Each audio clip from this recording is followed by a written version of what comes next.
gente, boa tarde. Globo Esporte no ar, sábado com notícias da Fórmula 1, seleção e, claro, Campeonato Brasileiro. De olho no G4, o Fluminense enfrenta o Palmeiras hoje à noite no Allianz Parque e dessa vez com a volta do artilheiro da temporada. Um lançamento longo e Nenê sai do quadro para reaparecer sentado no gramado. A lesão no músculo posterior da coxa esquerda foi apenas a quinta de uma carreira de mais de 20 anos e interrompeu a sequência de um ano especial. Bateu lá dentro! A bola vai pro gol! É do Nenê! Naquele 25 de outubro, dia da vitória sobre o Santos, Nenê era o artilheiro do Brasil em 2020 ao lado de Thiago Galhardo com 19 gols. Acabou ultrapassado pelo jogador do Internacional, que chegou a 21, e por Pedro, que tem 20.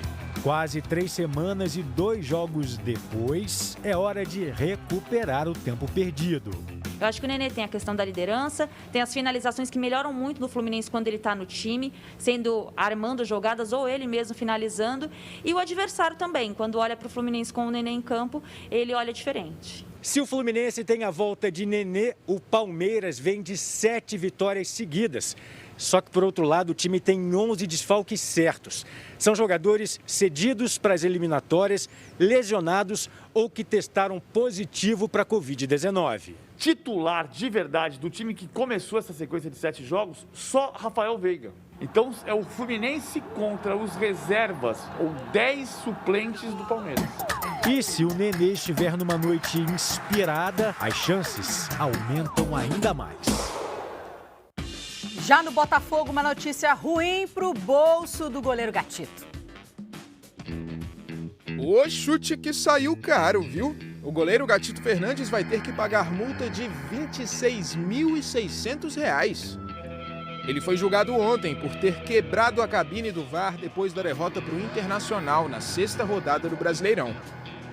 Gatito ainda pegou 3 jogos de suspensão, mas ele está tratando uma lesão no joelho direito, então já não ia jogar mesmo contra o Bragantino na segunda-feira. Diego Cavalieri se recuperou da Covid-19 e deve ser titular. O Botafogo continua sem o seu novo treinador, o argentino Ramon Dias. Ele foi operado hoje de manhã no Paraguai e a estreia dele está prevista para o jogo contra o Fortaleza no dia 22.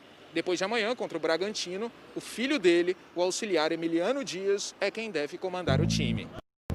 O Botafogo está na zona de rebaixamento, é o 17º colocado, e o Bragantino está logo ali, uma posição na frente.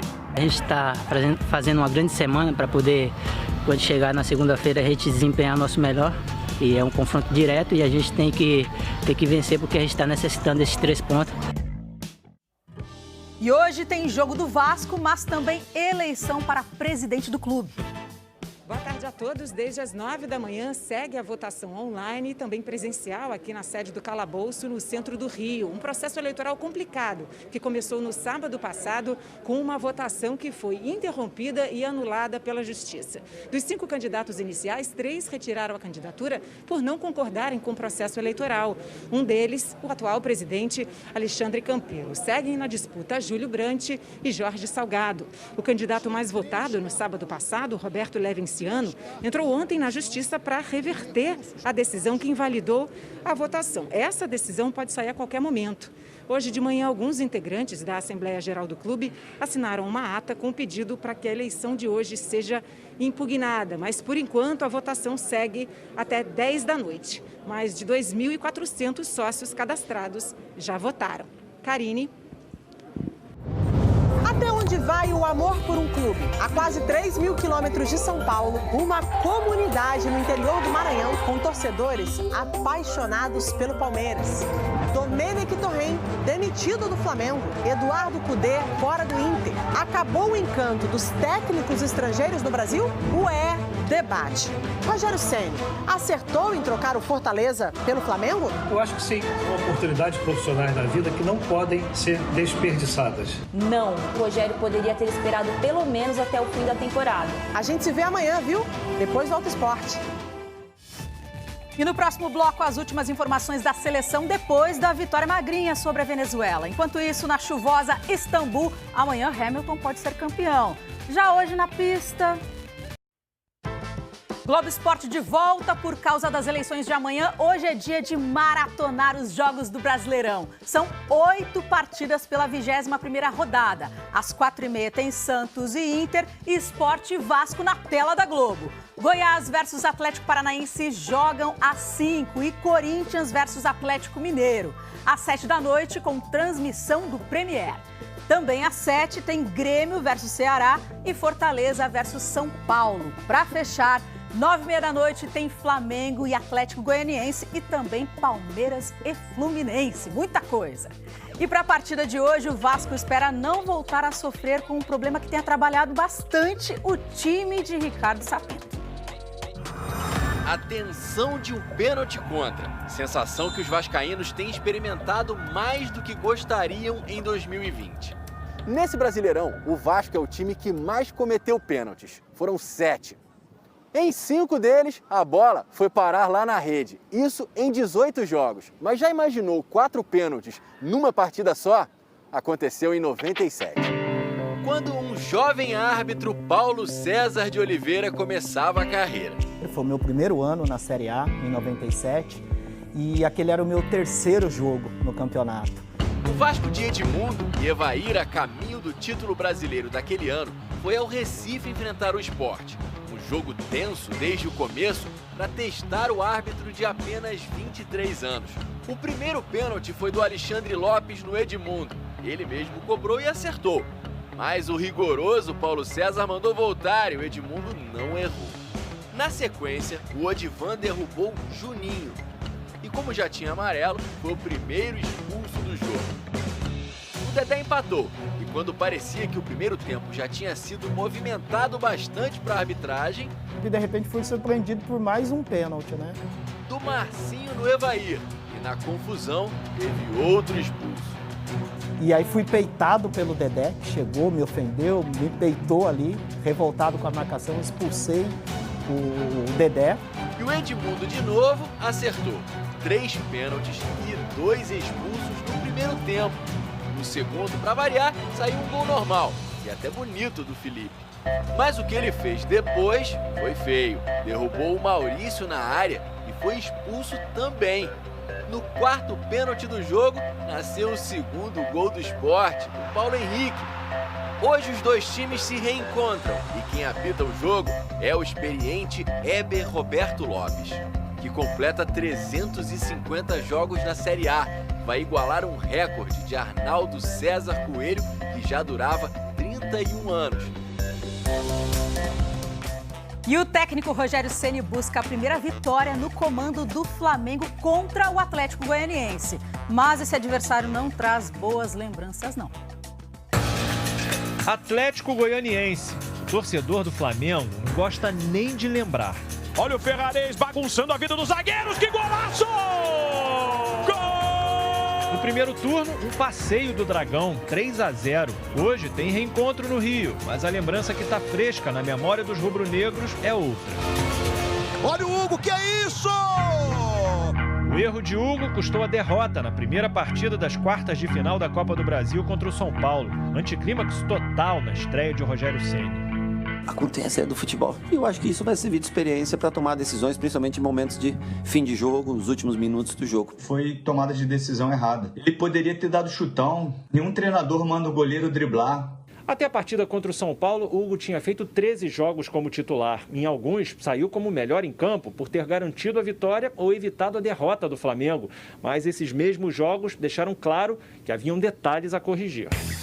A dificuldade de Hugo em jogar com os pés nunca foi segredo no Flamengo. Depois do jogo de quarta-feira, vídeos com falhas dele nas categorias de base viralizaram. A chegada ao time profissional mostrou que a deficiência ainda existia, como no confronto com o Atlético Paranaense pelo Campeonato Brasileiro.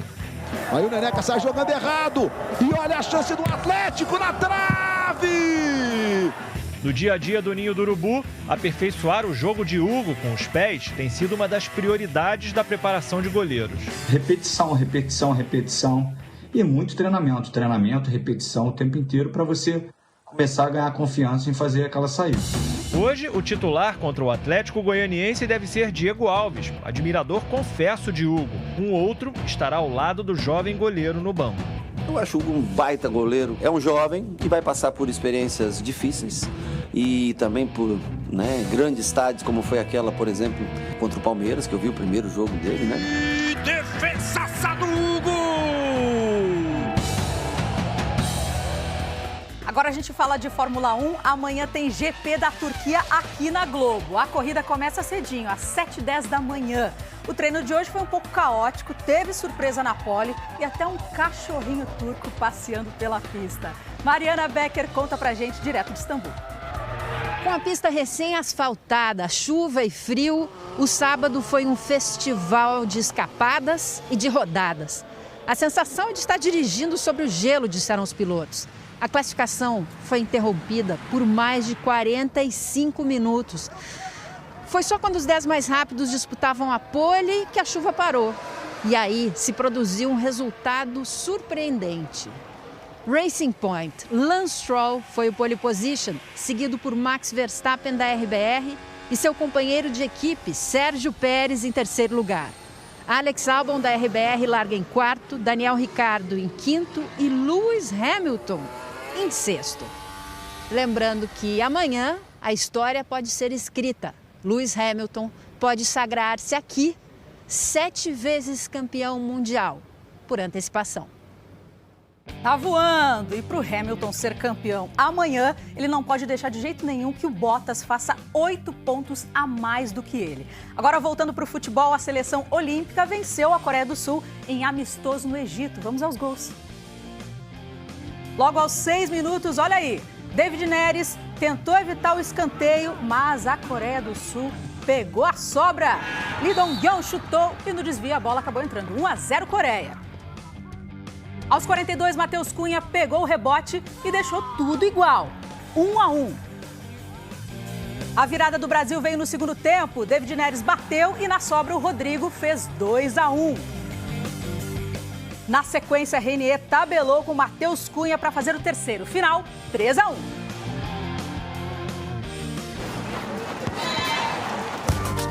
Eliminatórias da Copa. O Uruguai, que vai enfrentar o Brasil na próxima terça, venceu a Colômbia em Barranquilha. Logo aos 4 minutos, o Lerma se atrapalhou todo na saída e Nandes tocou para o Cavani fazer o primeiro. No segundo tempo, Murilo derrubou Bentancur na área. Pênalti para o Uruguai. Na cobrança, Luiz Soares ampliou, 2-0. E o terceiro do Uruguai saiu nesse chutaço do Darwin Nunes. Colômbia 0, Uruguai 3.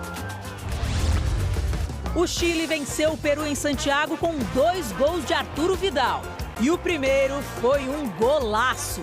Uma bomba no ângulo do goleiro Galese. E antes do intervalo, o Vidal aproveitou a sobra do cruzamento para fazer o segundo. Chile 2, Peru 0. E o Brasil venceu a Venezuela 1-0 em São Paulo, mas o jogo não animou muito o técnico Tite. Ainda bem que as máscaras estão por aí, esconderam sorrisos amarelos. Não teve aquela beleza dos outros 2 jogos, mas futebol também ele te traz essa praticidade, essa objetividade que ela teve. No caso dele, pode sorrir, o cara que resolveu. Sem dúvidas, estou muito feliz, grato a Deus pelo momento e é o melhor momento que eu estou vivendo na seleção. De volta para o começo, em quem você apostaria? No time que chegando logo no comecinho do jogo, Cruzamento feito no rebote. mas a arbitragem anulou o gol por impedimento. O mesmo impedimento não valeu o gol do Brasil. Ou na Venezuela. Uma seleção que nunca chegou a uma Copa do Mundo. Nessas eliminatórias, perdeu os 2 jogos que disputou, não marcou gols. Então, o que era de se esperar deles? Veja e ouça. Um paredão pela frente. Jogo duro, congestionamento de venezuelanos o tempo todo. Eles fecharam bem, até o chute de média distância eles estavam bloqueando. Hoje é um jogo muito difícil, que um adversário ele jogou por uma bola. Bola no alegria nas pernas, Soteldo dos Santos. Mas nem ele é perigoso. Muito menos o Otero do Corinthians conseguiram alguma coisa. A seleção teve poucas chances de se embrenhar na marcação adversária. O Alan foi bem e achou o Firmino nessa. Tocou boa bola pro Firmino. Arrumou, bateu pro gol! Pelo alto foram várias tentativas. Nessa, Gabriel Jesus e Richarlison dividiram o gol perdido. Douglas Luiz até fez o dele, mas junto com o gol, teve falta e não valeu. Tite trocou Douglas Luiz por Paquetá.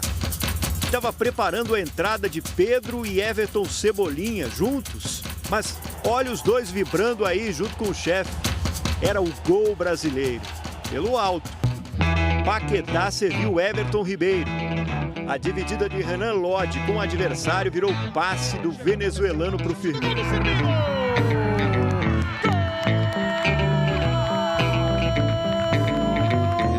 Brasil, 3 vitórias nas eliminatórias.